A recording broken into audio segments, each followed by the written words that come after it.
De regreso a su programa Criterio, hoy nos complace tener al doctor Roberto Briceño León. Él es presidente del Observatorio Venezolano de Violencia. Gracias, doctor, por haber aceptado la invitación y bienvenido. Para usted y desde el observatorio, ¿cómo percibe la situación de la inseguridad en Venezuela? Bueno, Venezuela está entre los países más violentos del mundo. Venezuela está entre los 3 países con mayor nivel de homicidios en el mundo, y lo que es particular es que eso no era así, no fue así siempre. Más bien al contrario. Cuando se hacían comparaciones entre Venezuela y Colombia, lo que antes se decía era, bueno, ¿por qué Colombia era violenta y Venezuela no lo era? Ahora resulta que nosotros en Venezuela tenemos el doble de homicidios que Colombia, somos mucho más violentos. Paradójicamente, ¿no? Paradójicamente tenemos 52 años de guerra. 52 años de guerra, y durante la mayoría de esos 52 años, hermano, la tasa de homicidios más alta que tuvo Venezuela fue inferior a la tasa más baja de homicidios que tenía Colombia. Es decir, era una cosa abismal la diferencia, ¿no? Sin embargo, hoy en día la situación es distinta. Colombia disminuyó, Bogotá y Medellín están entre las ciudades más seguras del continente, y nosotros, al contrario, tenemos una situación de secuestros, de robos. ¿Y a qué obedece eso, doctor? En criminología, en sociología, digamos en ciencias políticas, quienes trabajan en esto, digamos que hay 2 grandes tendencias. Hay una tendencia que ha sido la que dice que esto se corresponde a la pobreza, a la desigualdad. Algunos van más allá, dicen es el capitalismo y el neoliberalismo. Bueno, es un poco el discurso político. ¿Cómo fue entonces esa tendencia en un momento que tuvimos bonanza aquí en Venezuela? Esa es la gran paradoja, porque en el momento en que más homicidios hemos tenido en el país ha sido los momentos en que hemos tenido mayor riqueza. O sea, si uno observa el crecimiento de los homicidios entre el año 2002, 2003 al 2010, se da un incremento gigantesco en los homicidios, al mismo tiempo que tenemos la mayor riqueza y al mismo tiempo que el gobierno nacional dijo que la distribuyó y que por lo tanto había bajado la pobreza y había bajado la desigualdad. Incluso hasta hace muy poco, no sé si todavía en el aeropuerto de Maiquetía hay una gran valla. Venezuela es el país en que tiene menor desigualdad. Bueno, pero cuando uno observa, entonces eso no es la explicación. La explicación habría que buscarla por otro lado. O sea, no es la pobreza y el delito, o la pobreza lo que dispara el delito en todo caso.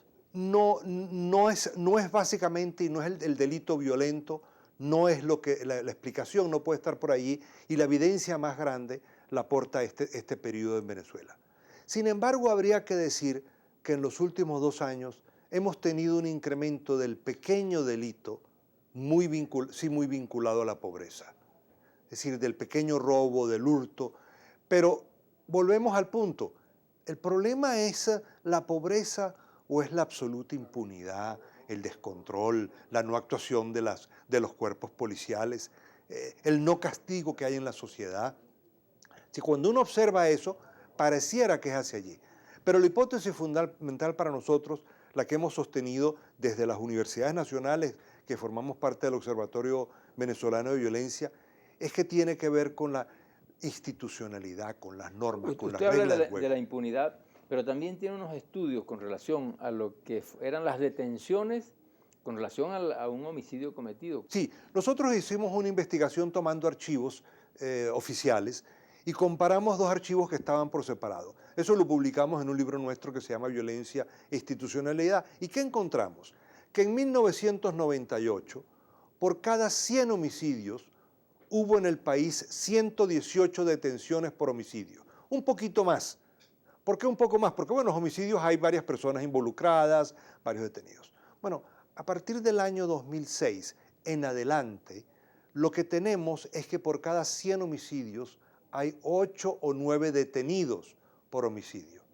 Si hay 100 homicidios y 9 detenidos, significa que en 91%, en 91 homicidios, no hay ni siquiera un detenido. Y esto haciendo las cuentas de una manera amplia, porque uno pudiera decir los 9 detenidos a lo mejor son de un solo caso. Y antes hubo una dinámica contraria a eso, o sea, por cada homicidio hubo 118. 118. No, por cada 100 homicidios, 118. O si uno lo quiere poner 1, por cada uno teníamos 1.2, ¿no? detenidos. Es decir, siempre habían más detenidos que homicidios, ¿no? Ahora, en Venezuela se han implantado una cantidad de planes o misiones, pues, ¿no? El plan Patria Segura, plan A Toda Vida Venezuela, y desde el año 99, ¿cuál ha sido el resultado en general de estos planes? Mira, el resultado de cualquier política pública, la eficiencia, la bondad de una política pública se ve en sus resultados. Si nosotros lo que hemos tenido es un incremento de los homicidios, un incremento de los robos, un incremento de los secuestros, un incremento de la violencia en las cárceles, lo que podemos decir es que los 22 planes que se han hecho han sido un fracaso. ¿Pero a qué obedece eso? Bueno, obedece para nuestra opinión obedece a dos grandes razones. Una, un problema conceptual. Si uno toma la primera página del plan Misión a Toda Vida Venezuela, la primera página dice, nosotros vamos a hacer programas de prevención. Nosotros no vamos a usar la policía, porque la policía, para combatir el delito, es propio de los gobiernos de derecha. Entonces, un gobierno que era de izquierda, entonces no podía utilizar la policía. Esto está oficialmente allí. El gobierno puso énfasis por muchos años exclusivamente en los programas de prevención. Y los programas de prevención es muy bueno, pero eso tiene que ir acompañado de otras medidas y otras medidas de aplicación de control social y de represión al delito. ¿Cómo cuáles, por ejemplo? ¿Cómo cuáles? Te pongo un ejemplo. Alguien dice, bueno, hacer una cancha de basquetbol en el barrio es muy importante para prevenir el delito. Estamos todos de acuerdo, hay que hacer cancha de basquetbol. Pero si en esa cancha de basquetbol viene y se te instala la banda que trafica drogas, ¿qué vas a hacer? El lugar que tú habías diseñado, iluminado y puesto bonito para combatir el delito, se convierte en el lugar de control del delito. Ahí tienes que actuar, tienes que actuar. Tienes que actuar y ponerle orden y decirle, sálganse de aquí.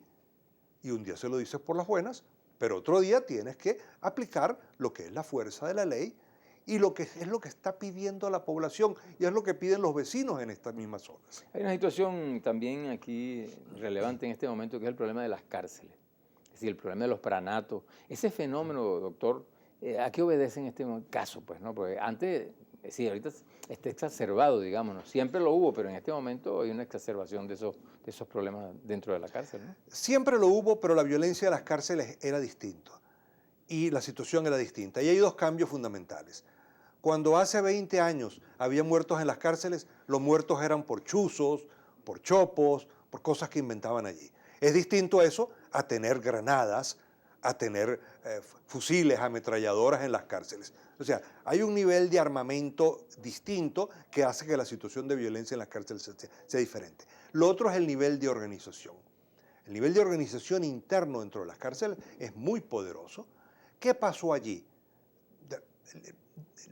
De una manera abierta o no tan abierta, el gobierno nacional le entregó las cárceles, el control de las cárceles a los internos. Le encontró quizás con la idea, le entregó las cárceles para que controlaran, para que no hubieran delitos, para que hubieran menos homicidios, menos muertes. Pero al final lo que hizo fue entregarle las cárceles a una banda y fomentar las bandas. El pranato lo que es el crimen organizado dentro de las cárceles que explota a los otros presos. O sea, pero tienes respuesta a eso, tiene solución, pues. ¿De qué manera puede resolverse eso? Porque ya es una cuestión prácticamente que es una institución el pranato ya en las cárceles, ¿no? Bueno, yo creo que eso tiene que solucionarse en primer lugar para proteger los derechos de los propios presos. Es decir, que esa es la idea. El principio tiene que ser, la mayoría de los presos allí, hay que protegerlos, están bajo custodia del Estado. Ahora, ¿qué tiene que hacerse allí? De entrada, hay que regresar la ley a las cárceles. Sin duda alguna. Roberto, tenemos un segmento que es ¿qué nos dice la gente desde la calle? Vamos a escucharlo y nos lo responde en la próxima parte del programa. Con gusto. Ya regresamos.